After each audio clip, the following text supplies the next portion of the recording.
Um pouquinho do processo da exposição. São trabalhos que eu venho fazendo nesses últimos 2 anos. E o pano de fundo assim, de toda a exposição são palavras que são palíndromos, que acho que tem um pouco a ver com esse momento que a gente está vivendo nesses últimos 2 anos, que a gente ficou preso. E então o palíndromo também tem essa coisa que ele vai e volta nele mesmo, é uma palavra que ela se espelha nela mesmo. Então, a maioria dos trabalhos aqui tem a ver um pouco com esse sentimento e esse é um jeito de expressão também.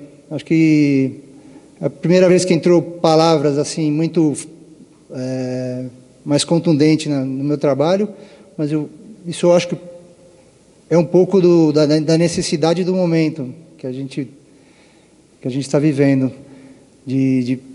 Acho que a gente está meio tendo que falar, tendo que gritar, então acho que a imagem às vezes não dá conta e acaba saindo.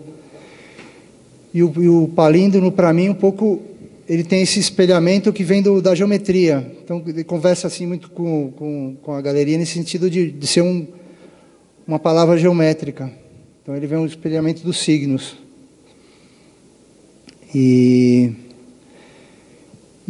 Bom, a maioria dos trabalhos eles começaram em outro lugar, não vieram para a galeria primeiro. Aqui, acho que o trabalho mais emblemático que está na exposição é a Torre da Derrota, que está ali logo na entrada. E foi um trabalho que eu fiz no começo do ano, mas eu estou 1 ano e meio planejando esse trabalho, que é uma torre. Esse palíndromo, a frase, a Torre da Derrota é um palíndromo. E aí eu juntei ela, como vocês viram ali, em três placas e construí essa Torre da Derrota. E o projeto era assim, eu comecei esse projeto, eu estava 2 anos tentando fazer, então eu fiz algumas viagens porque eu queria levar essa torre daqui para o Centro-Oeste e acabar em Brasília. E eu fiz essa viagem primeiro, visitando várias cidades do Centro-Oeste, em todo o caminho, desde São Paulo até Brasília, mas subindo até Mato Grosso, descendo por Goiás e voltando até Brasília. E toda cidade que eu fui apresentar o projeto, trazer a Torre da Derrota, os caras falaram, não, talvez, eu preciso conversar com o prefeito, mas nunca consegui fazer esse projeto de chegar numa cidade e fazer esse projeto acontecer de maneira conversada, né? Olha, não era um projeto de crítica, não, era uma questão do momento, assim, quem está vivendo, é uma derrota que a gente está vivendo todos. E dividir isso com o país, um pouco disso, e acabar em Brasília, que acho que tinha um símbolo de...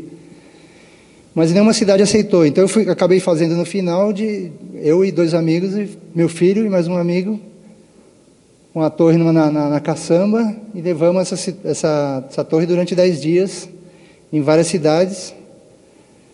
Saímos de São Paulo, paramos em Porto Ferreira, de Porto Ferreira fomos para Anhanguera.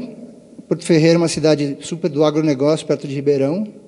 Então tinha a ver, a rota tinha a ver com esses vários diferentes cidades. Então tinha essa cidade do agronegócio. Aí montamos assim quase no meio do campo, no meio do agro. Montamos a torre, ficou um dia, durante algumas horas, desmontamos e seguimos. Aí fomos para Anhanguera, que é uma cidade micro, já em Goiás, bem na divisa de Minas com Goiás, que é uma cidade em fim de estrada, uma cidade linda, de 1.000 habitantes. E fomos super bem recebidos, uma cidadezinha pequenininha, era um circo chegando na cidade, então foi uma visita bonita, assim, tipo, montou a torre, as pessoas vinham conversar, perguntavam o que era, qual era o projeto, E é um projeto aberto, assim, é a Torre da Derrota, mas ele não é uma crítica, não é talvez a crítica é um projeto de arte, então ele é mais poético do que necessariamente uma crítica, mas existe é uma torre que você pode dar a volta eternamente de um lado assim ou assim, você vai ler sempre a mesma frase, porque como ela é um palíndromo, ela é infinitamente uma torre com a mesma frase. Aí continuamos, paramos em Abadiânia, que é a cidade do João de Deus. Aí chegamos no fim do dia, montamos a torre no meio da cidade, perto do centro do João de Deus. E foi muito, assim, já é uma cidade meio fantasma, porque com toda a história do João de Deus, é uma cidade meio vazia, meio fantasma. Aí a gente foi comer o negócio, eu falei, antes de dormir, vou passar lá para ver como é que está a torre. Aí a gente passou, tinha sumido a torre. Eu falei, não, cara, como é que pode sumir uma torre numa cidade fantasma? Aí saímos perguntando em todos os lugares, as pessoas que estavam na rua ali, não sei, ninguém viu, mas provavelmente é o pessoal do centro ali. Aí eu fui bater, 10 horas da noite, fui bater no centro, falei, foi a gente mesmo, tá lá, volta aqui amanhã, às 8 da manhã, que a gente abre e você negocia para... Então teve essa... Porque o João de Deus se sentiu ameaçado, não sei ameaçado, mas ele ficou incomodado com a Torre da Derrota, achou que era para ele. E aí no outro dia eu acordei, fui cedo lá no centro, negociar com o Virgulino para poder ter a torre de volta. E expliquei o projeto, que a gente estava de São Paulo a Brasília, e parando em várias cidades e tal. Então foi assim, anedotas da viagem, né? Aí chegamos em Brasília e montamos no dia que era o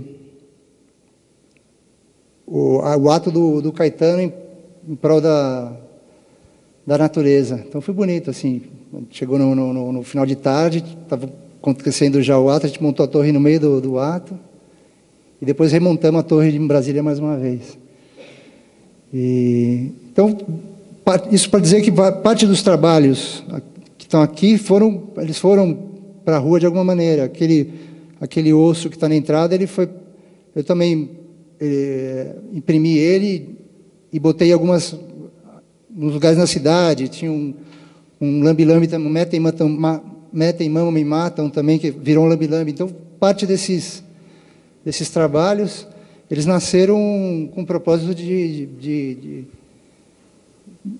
ir para uma necessidade de falar, no momento que está todo mundo em casa, a necessidade de falar com as pessoas também, né? E estar na rua. Esse trabalho aqui também, ele é um trabalho que eu fiz essas placas, que viraram matrizes, e das matrizes eu imprimi essas frases, que são rir, rever, reviver, que é um manifesto sobre a nossa condição de ter... No momento que a gente está, acho que é manifestar esse sentimento de ter que voltar a viver um pouco. Acho que a gente ficou... Eu lembro da música do Chico, que ele fez agora. É isso que a gente precisa. A alegria de rir, rever e reviver, que acho que é a nossa necessidade do momento. Então, é um pouco isso. Acho que então, esse andar de baixo, aquelas duas lonas azuis, elas foram parte do roteiro com a torre. Elas embrulhavam a torre durante a viagem. Então, para mim, foi uma pintura de processo durante o caminho. Ela foi por isso que eu acho que eu tenho as marcas do caminho desse processo. Então, várias coisas têm a ver com... Tem parte da exposição que tem a ver com esse happening que é da torre, que para mim é uma performance quase, e os palíndromos, que esse fundo de palíndromos. Então, para mim, um pouco esse andar tem a ver com essa necessidade de falar, às vezes, acho que a exposição às vezes é um pouco gritada, assim. Eu tento fazer alguns silêncios, mas ela é mais falada do que... Era um pouco gritada. E o nome Aira Ria, que é o nome da exposição, é um palíndromo que eu criei, e acho que tem também, por isso que a peça, essa peça que está aqui, é como se fosse um letreiro de um filme, que é um letreiro de um filme desses anos, desses 2 anos de Aira Ria, que acho que é um riso preso, a gente ficou preso, um riso para dentro. Então, acho que tem um pouco... eu quis chamar essa exposição de Aira Ria para ter como se fosse esse filme desses últimos 2 anos. Tem a ver um pouco com isso. E, bom, aí, saindo daqui, subindo para o outro andar, é um andar... Acho que tem uma diferença eu acho que essa exposição aqui embaixo ela está no momento presente. É uma exposição desse momento, com essa Aira Ria nesse estado, ela fala, acho que muito desse momento. E aí, se subindo a escada, tem um andar que tem todas as paredes, tem a palavra, um palíndromo só, um andar de um palíndromo, que tem a palavra oco, que são desenhos que estou há 2 anos fazendo, faço muito, em qualquer lugar que eu paro, fico fazendo um desenho, e são desenhos que eu vou preenchendo o papel, eu preencho em volta e só deixo a palavra oco, que é o vazio que sobra, que é o vazio do desenho. E o resto do papel eu preencho, mas na maioria dos desenhos são desenhos em caneta Bic, que desenhos que eu acho que de tempo e espaço, porque ele fala do tempo de produção, que eu vou preenchendo durante horas, às vezes um papel muito grande, eu fico dias preenchendo, e do espaço, que é um espaço oco. Então, para mim tem a ver com isso, e botar o andar, com todas as palavras ocos dando a volta, me deu a sensação de um infinito, um andar infinito, assim, como se fosse um espaço. A montagem, eu pensei nessa montagem que fosse expandisse o espaço ao infinito, com um grande buraco oco no espaço. E aí no meio tem um trabalho também que fiquei 2 anos quase fazendo, que todo dia eu pegava a capa do jornal, mercado, eu separei essas partes, capas dos cadernos do jornal, que é a capa, mercado, poder, ilustrada e mundo. Então, todo dia eu embrulhava, por exemplo, a capa do dia anterior. Então, todo dia eu fui embrulhando, como uma cebola, todo dia embrulhando. Durante 1 ano e meio eu fiz esse processo. Isso também, para mim, foi um processo importante de passar esse momento de confinamento, porque era um jeito de eu acordar todo dia e ir para o ateliê, que eu tinha que fazer isso. E eu gosto desses trabalhos que tem uma metodologia que você vai... que é, às vezes, até estúpida, porque você tem que todo dia ir lá e embrulhar 5 bolas de papel. Se eu fazer 1 ano e meio, é um negócio idiota quase. E mas para mim foi importante para poder ir para o ateliê e continuar o trabalho. Tem um trabalho que não está aqui, mas o Luiz está aqui, que é um trabalho que eu fiz também é um palíndromo, que acho que lembra um pouco esse processo, que é o ato idiota, também, a frase também é um palíndromo.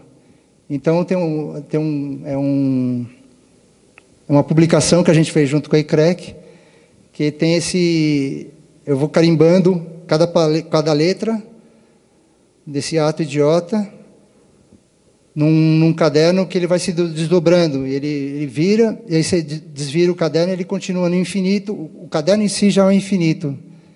você lê ato idiota, ato idiota, ato idiota, aí você vira de novo, começa de novo, ato idiota, e volta para o começo. Então, o caderno em si ele é infinito. Aí você pode abrir o caderno e ele virar um pôster, mas esse ato de infinito, de fazer um ato idiota, para mim, foi também um ato... Acho que também tem a ver tudo com o resto faz parte, para mim, conceitualmente, faz parte da exposição, como esse processo do trabalho. Bom, gente, acho que a maioria dos trabalhos que estão aqui são parte disso aí. Acho que eu tentei falar desses últimos 2 anos que estão aqui, da mostra de... Eu vou passar, acho que aqui para a Thaís, que vai continuar aqui. A Thaís Iviti, que escreveu o texto da exposição. Obrigada, Carlos. Obrigada a Raquel, ao Daniel, pelo convite para escrever. E, finalmente, conhecer teu trabalho, que foi uma coisa muito legal. Aquela visita, né, de uma tarde assim, no ateliê, enfim, muita conversa. Sobre a Torre da Derrota, né, que eu concordo, né, até uso essa palavra, né, que protagoniza, de certa forma, a exposição, ela imediatamente assim, me apareceu o contrário, né, o antípoda do Arco do Triunfo, né, porque é a torre, é o arco, é o triunfo, é a derrota, e eu começo o texto um pouco a partir dessa constatação, assim, né, que ela, porque também enfim, todo o raciocínio do Carlos, acho que vocês ouviram um pouco ele, parte dessa ideia dos contrários, né, de fazer, desfazer e voltar, né, e enfim, e aí achar também esse marco tão... acho que a ideia de monumento passa muito, né, imediatamente pelo Arco do Triunfo, né, e encontrar também, né, essa relação entre os dois foi uma coisa assim, importante. E, para construir esse texto, eu não vou remontar exatamente aqui o argumento, né, do texto, mas acho que tem uma ideia da Torre da Derrota, ela contradizer tudo que a gente normalmente entende, né, por monumento. Então, ela é, de certa forma, portátil, né, porque você monta e desmonta, ela é impermanente. Obviamente, ela não marca um grande feito, um herói, uma conquista, né? Ao contrário disso. Ela não é uma encomenda do Estado, ela enfim, fruto direto da vontade de um indivíduo que é o artista, né? Então, tem uma série de coisas que eu acho que ela concentra um pouco esse reverso, que não é o monumento, né? E aí também isso é uma outra constatação importante, porque, enfim, né, acho que todo mundo aqui meio familiarizado com o contexto da arte contemporânea, a gente tem visto muito uma ideia de um antimonumento, né? E esses antimonumentos, ou uma ideia de uma contranarrativa histórica, né? Que a gente está vivendo a necessidade de criar uma contranarrativa a essa já estabelecida.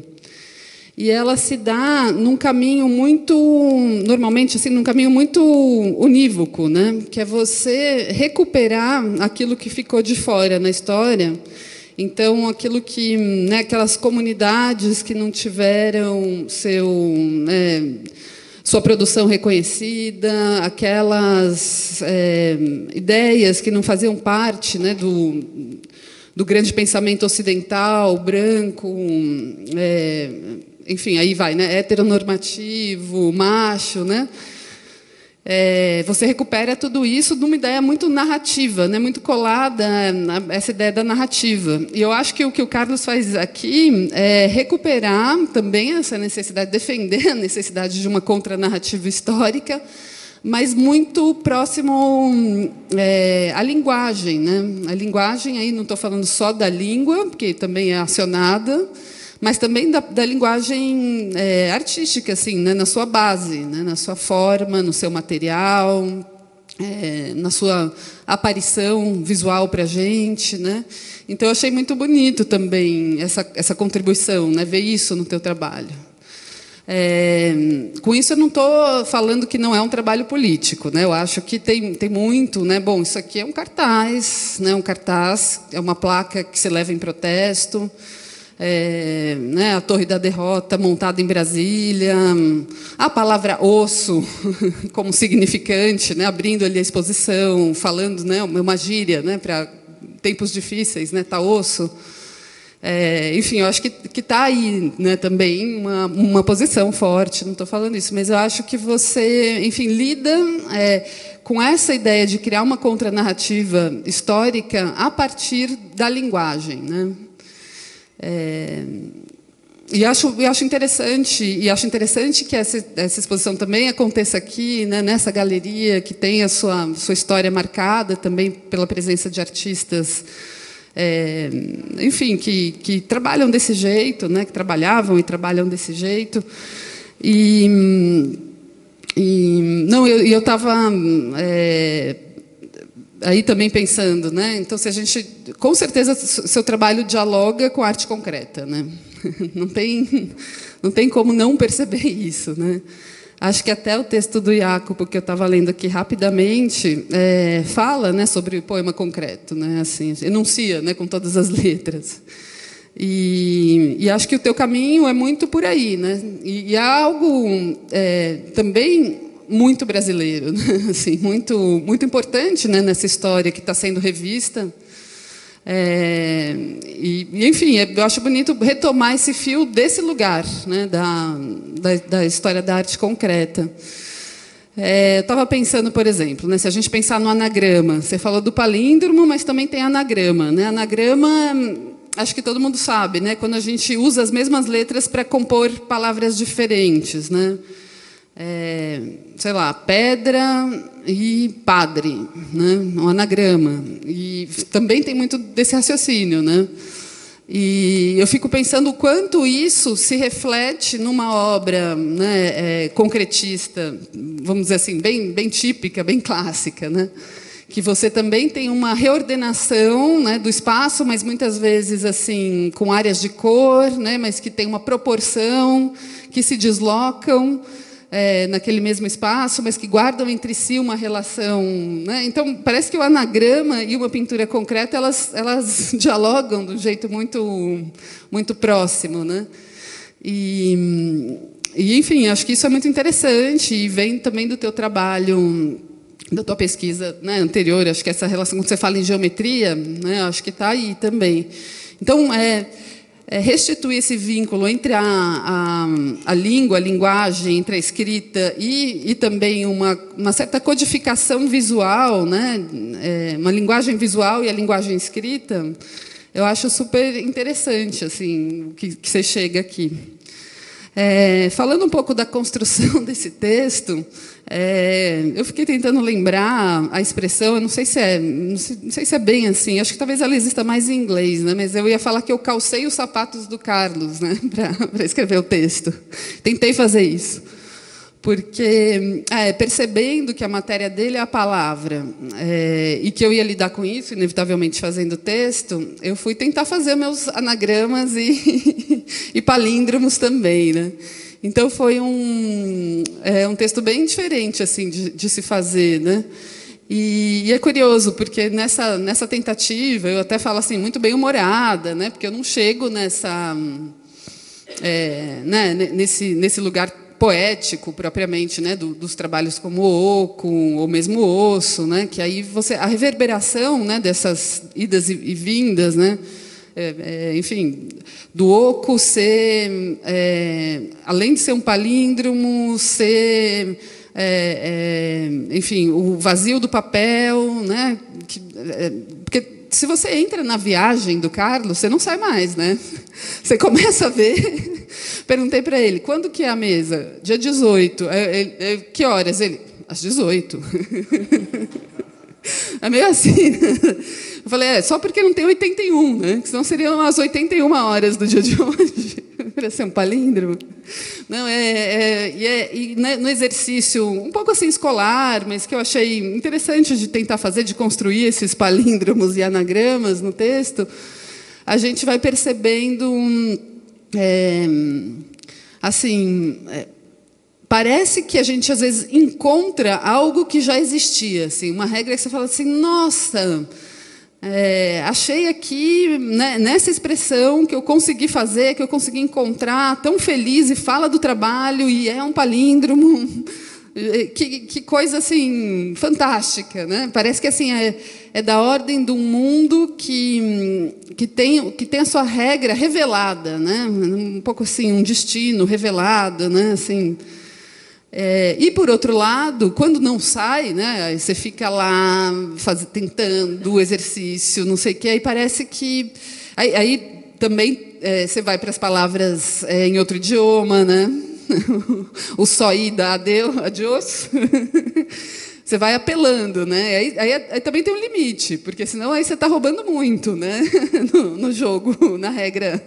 E aí o que lembra um mundo assim de regras instituídas e um tanto arbitrárias, né? Então esse jogo entre o encontro muito feliz, a coincidência, a surpresa, o acaso e o oposto disso, né? A labuta, o exercício que não coincide, o forçar a regra, assim, entortando ela, de modo que ela já também daí não se explicita de um jeito tão bom, né? Acho que tudo isso eu vivi aí, produzindo o texto. Enfim, e também acho que a gente estava falando das palavras em outras línguas, né? Que a gente apela. Mas eu acho que tem uma coisa também que a gente sofreu um tanto com a tradução, né, desse texto, justamente por conta do trabalho se basear nas palavras, né, num sentido e você não consegue traduzir um palíndromo, né? Quer dizer, eu não consigo, talvez alguém. E aí a gente ficou também nessa questão mesmo, nessa dureza da palavra que se recusa a se transformar em outra coisa, porque ela é também coisa gráfica, né? Ela não é só sentido, né? Ela é também forma, né? É uma junção precisa ali. E isso aparece como uma dificuldade de tradução num texto que também você parece que não tem outra saída se não colocar nota de rodapé, né, para explicar e conservar essa relação. O que mais que eu ia falar aqui? Acho que era basicamente isso, dessa experiência de se colocar, né, nos pés, né, nos sapatos, né, vestir os sapatos, alguma coisa assim, do artista. E acho que era mais ou menos isso. Assim, o resto está um pouco no texto, acho que tem uma graça ler o texto também, descobrindo.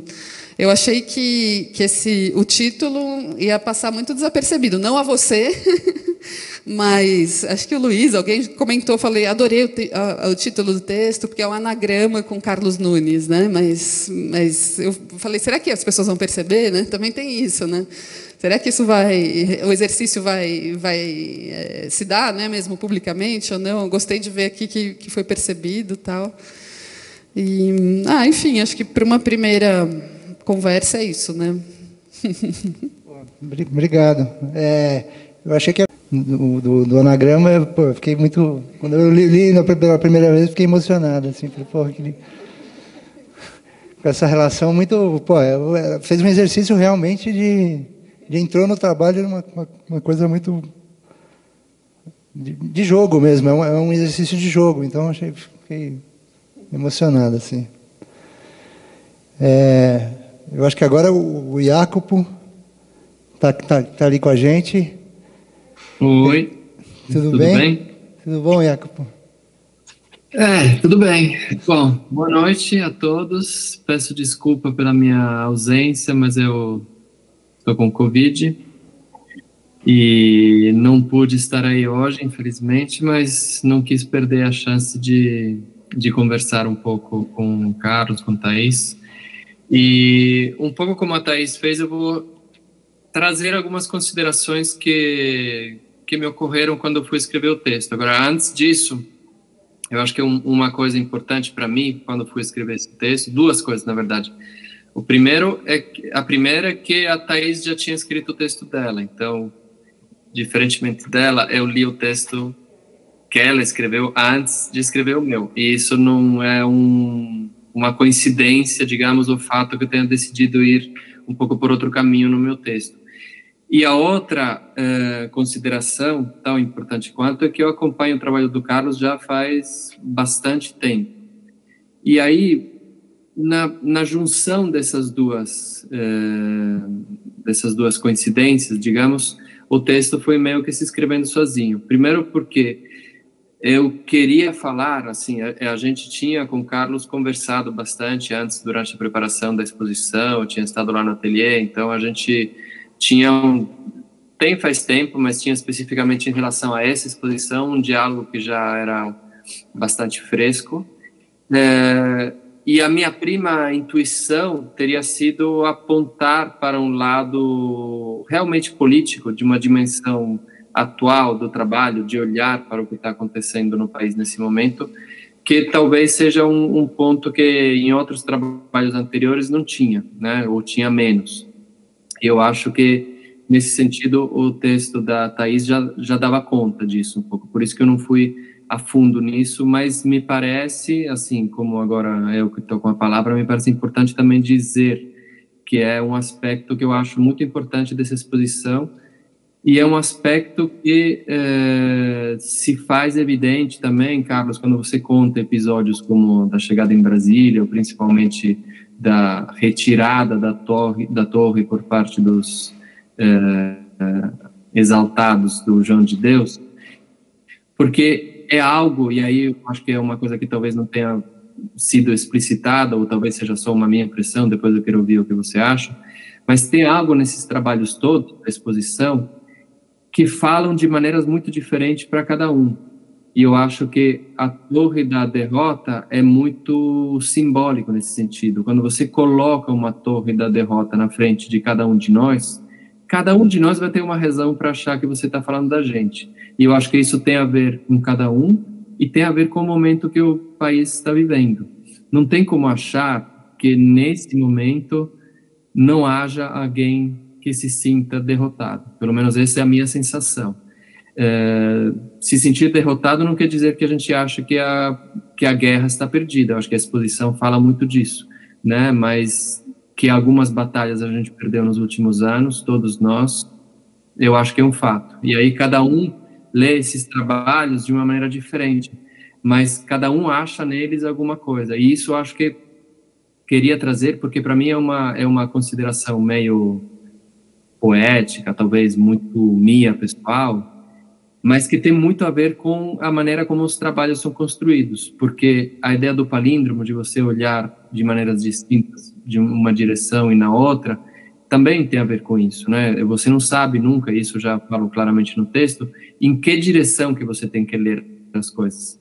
E assim, não diferentemente de quem está vendo, mas nesse momento eu vejo o Carlos e a Thaís, não vejo o público, e vejo esse monte de placas aí, de monotipias, eu acho que esse seria o nome certo, ou gravuras, e aí me ocorreu uma coisa que eu não falei no texto, e aí fiquei meio que me arrependendo de não ter colocado isso, que além do mais, tem vários trabalhos, mas esse daí atrás de vocês certamente é o mais explícito, em que além de um palíndromo, a gente tem uma obra que é frente e verso ao mesmo tempo, né? Porque quando você tem aquela matriz que é vazada, o rever, por exemplo, você faz de um jeito que a gente não sabe qual é a frente e qual é o verso, pelo menos da matriz. Nessa gravura a gente tem isso, mas a ideia de você olhar para o verso e ele ter a mesma importância que a frente, também é algo que me parece que está próximo dessa lógica palindrômica da qual eu falo um pouco no texto. E aí, me conectando ao que eu falava antes, que eu acompanho o seu trabalho faz tempo, e também é uma coisa que a Thaís, acho, falou de a gente entender as coisas de outras maneiras, ou de ser, sei lá, de repente, ter meio que uma iluminação quando a gente vê as coisas, eu entendi quanto essa questão do palíndromo sempre foi, pelo menos na minha leitura de agora, presente no seu trabalho e importante no seu trabalho. Porque, e aí, a Thaís falou que provavelmente todo mundo que está aqui é familiarizado, de certa forma, com a arte contemporânea. não sei quem está aí, mas eu imagino que todo mundo esteja também mais ou menos familiarizado com o trabalho do Carlos.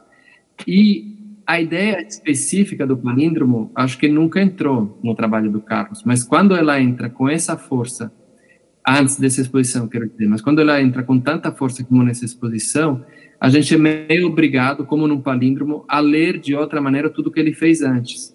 E aí, para quem conhece o trabalho, talvez comece a soar razoável pensar que o palíndromo era o modus operandi que já estava ali. Porque muitos dos trabalhos do Carlos, pelo menos os que ele produziu na metade da década passada, mas produziu por um bom tempo, eram trabalhos que eram pensados previamente e depois executados. E alguns deles não poderiam ser desfeitos fisicamente, alguns até poderiam ser desfeitos fisicamente, mas todos eles conceitualmente poderiam ser desfeitos. Então, por exemplo, aquela série de desenho em que eles esvaziavam um giz ou uma caneta, é fácil imaginar, pensando num palíndromo, dessa tinta indo para trás e entrando na caneta de novo, ou de marcas que ele fazia num papel seguindo um movimento, ou se dando um tempo. O fato de ter umas instruções, de certa forma, que quase sempre ele explicitava depois no título da obra, faz com que seja muito linear o processo de pensar esse gesto de trás para frente, e as coisas indo meio que para trás.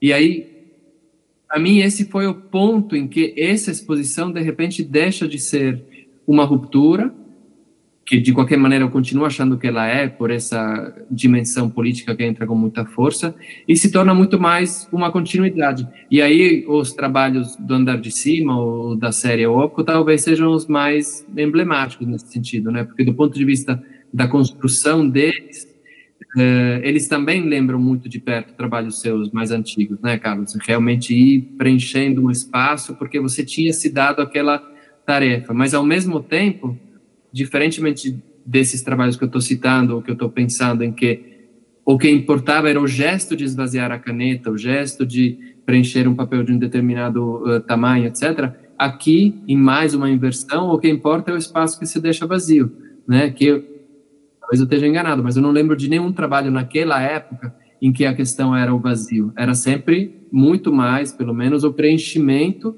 do que o esvaziamento ou deixar algo vazio. Então, assim, estou trazendo essas questões que talvez sejam mais interpretações minhas do seu trabalho, porque me parece que é bem interessante pensar nessa exposição como um ponto realmente de inflexão na sua trajetória. Eu vejo essa exposição assim.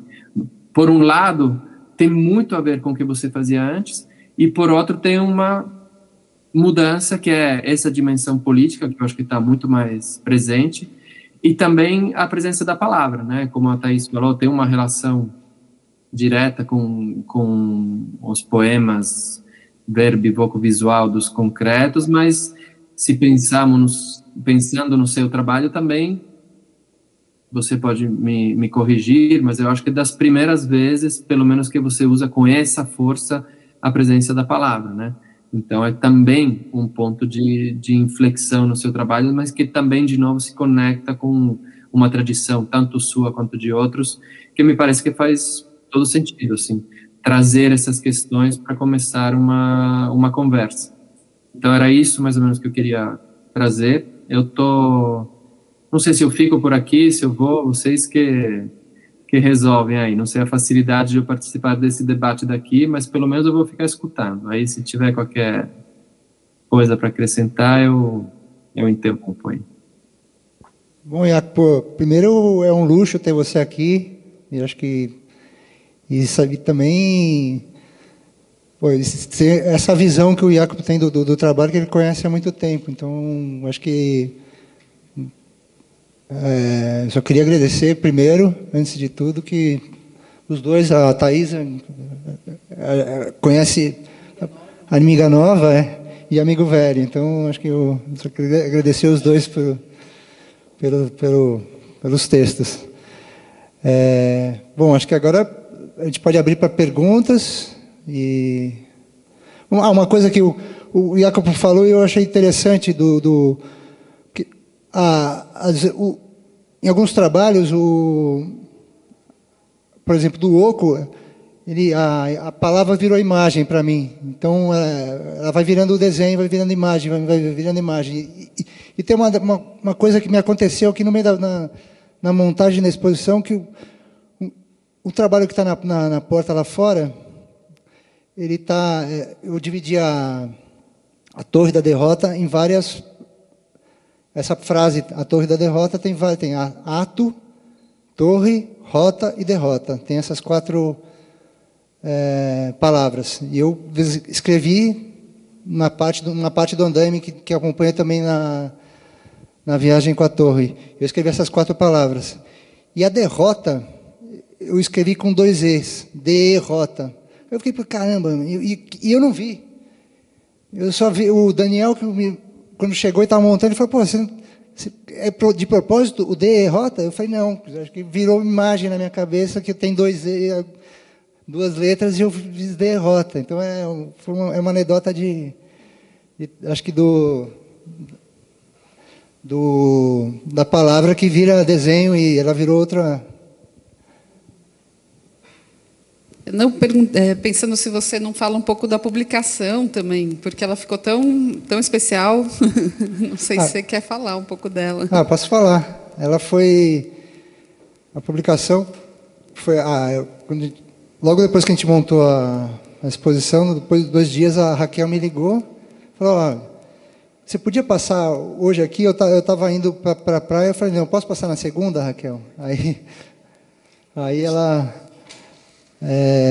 falou, não, acho que a gente devia fazer uma publicação de registrar, vamos registrar essa exposição, vamos fazer uma publicação. Eu falei, pode deixar, eu faço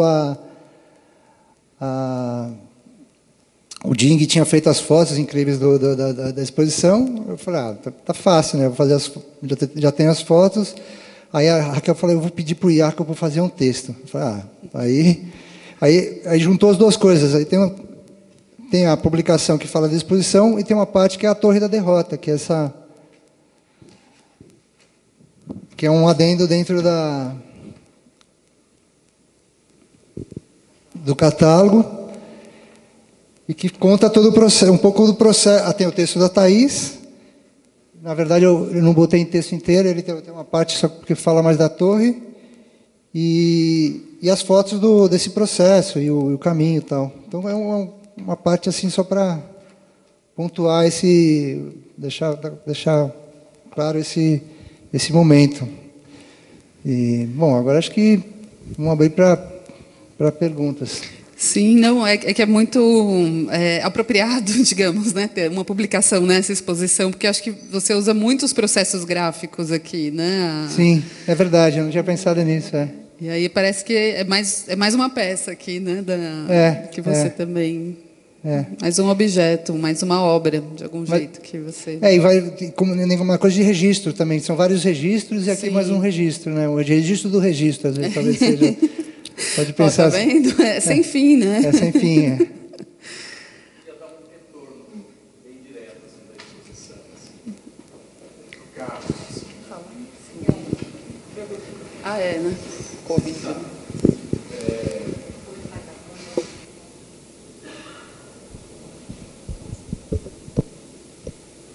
Oi. Não, um retorno bem direto, assim, Carlos, de como bateu, porque, e particularmente esse andar aqui, eu acho que tem uma dimensão social, no fundo, e que toca em muita coisa que as pessoas experimentaram, assim, porque o que a gente viveu nesses últimos anos, nesses últimos 3 anos, foi um ataque brutal, né, a uma coisa que faz a ligação entre as pessoas, que é a linguagem, né? Mas isso foi atacado em tantos planos, né? Vamos dizer assim, racionalmente, simbolicamente, tudo. É como se os laços entre as coisas tivessem se desfeito, né? Fake news é só um dos exemplos disso, né? Então, o que eu acho que você fez, que cala em muita gente, que eu reconheço esse movimento, é uma vontade de voltar, sabe, para a unidade mínima, voltar aquela sabe? Então você volta para palavras básicas, uma palavra, osso, oco, rir, né? Então até o palíndromo, eu não vejo propriamente como um jogo concreto de origem. Eu vi isso como uma estratégia de sobrevivência, sabe? Volta àquela unidade mínima e isso é muito forte, né? É muito forte, acho que toca em muita gente. Muita gente teve esse sentimento e não sabia verbalizar, né? Então eu encontrei isso na exposição. E ao mesmo tempo, acho muito corajoso a Torre da Derrota. Muito eloquente, né? Quer dizer, você falou, olha, eu não tenho uma intenção de crítica, mas nem precisa ter, porque ela é uma constatação tão... Você ergueu uma torre, que é uma coisa celebratória, no país, dizendo, gente, Torre da Derrota. Isso, assim, tem um efeito muito importante e muito corajoso e muito bonito. Então, era isso que eu queria, era esse retorno que eu queria dar. Obrigado, Betita, obrigado mesmo. Acho que agora as pessoas podem pegar o catálogo da exposição. Claro. E a gente convida todo mundo para um pequeno coquetel para celebrar, né, a exposição, o catálogo, a presença de todos vocês aqui, né, do Carlos, da Thaís, do Jacopo. Muito obrigada. Obrigado, gente.